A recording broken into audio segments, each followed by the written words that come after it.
After daily driving this vehicle for a year and 6 months, I'm going to address the key points of my experience thus far.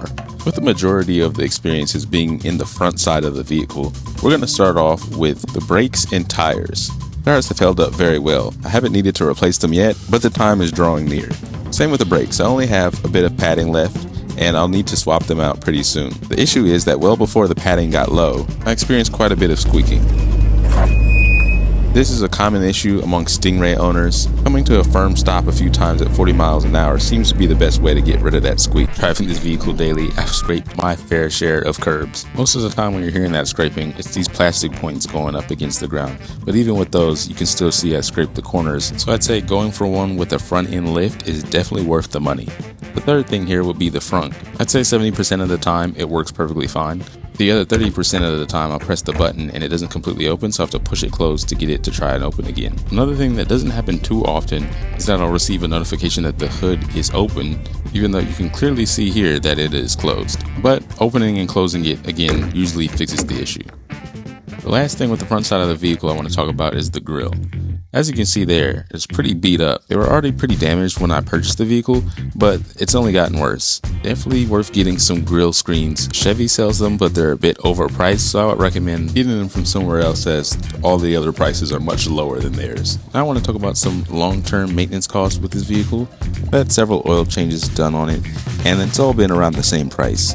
You're looking at $164 for the engine oil, and roughly around $50 to $80 for labor. So you can expect to spend around $200 every time you get an oil change. Not too bad. Then there's replacing the transmission fluid.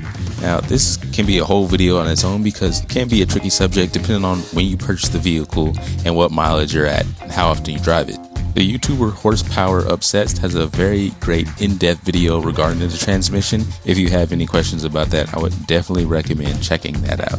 I found a dealership that did the service for me for around $700. I had one dealership try to quote me for $2,000, so definitely don't pay that if you're getting numbers that high. And finally, let's crunch some numbers here.